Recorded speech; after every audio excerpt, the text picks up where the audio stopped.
Okay, hi everyone. So today let's discuss this interesting problem.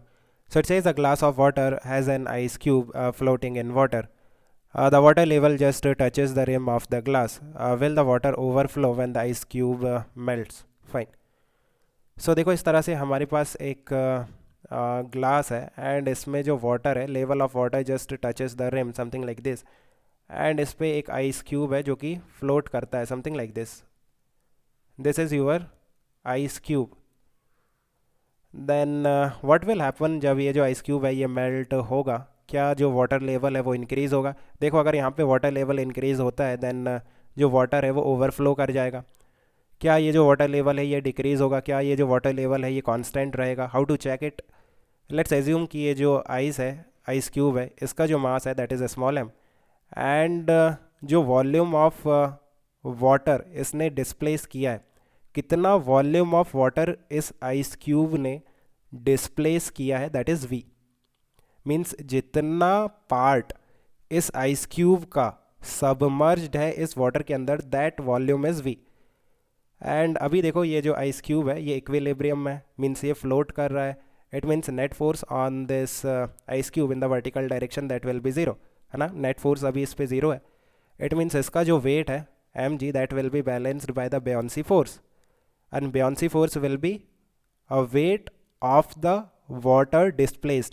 कितना weight of water इसने displace किया है. So देखो वॉल्यूम जो submerged है V into density of water into G, right. So इतना volume इसने displace किया है.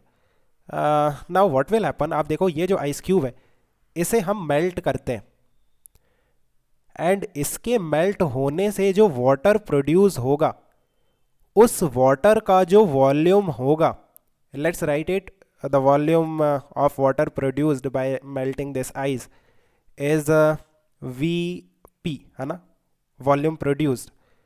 If this V P is greater than V then level increase होगा. बिकॉज आप देखो एक काम करते हैं, इस आइस क्यूब को इस ग्लास के बाहर निकाल लेते हैं. जब हम इस आइस क्यूब को इस वाटर के बाहर निकालेंगे देन वी वॉल्यूम बचेगा यहाँ पे, है ना, वी वॉल्यूम बच जाएगा. और फिर इस आइस क्यूब को हम मेल्ट करेंगे. सो जो वाटर प्रोड्यूस होगा उस वाटर का जो वॉल्यूम होगा दैट इज़ वीपी, और इस वीपी को वापस हमें इस ग्लास में पुट करना है. So if this VP that is the volume produced is greater than V then of course ये जो वाटर है ये ओवरफ्लो करने लगेगा. And if this VP is lesser than V then जो लेवल है वो डिक्रीज होगा. And if this VP is equal to V then हम कह सकते हैं कि जो वाटर लेवल है वो चेंज नहीं होगा. मीन्स जो वाटर लेवल है वो अप टू द रिम ही रहेगा. नाउ वीपी कैसे फाइंड आउट करेंगे. आप देखो ये जो आइस क्यूब है इसका जो मास है वो तो एम है. सो आइस क्यूब जब वाटर में कन्वर्ट होगा तब भी उसका मास एम ही रहेगा. नाउ हमारे पास एम मास का वाटर है, उसका वॉल्यूम कितना होगा. नाउ उसकी डेंसिटी कितनी हो जाएगी, रो डब्ल्यू. जब वो वाटर में कन्वर्ट हो जाएगा तो उसकी density will be rho W. then volume produced is mass upon density of water. now Vp is m upon rho w.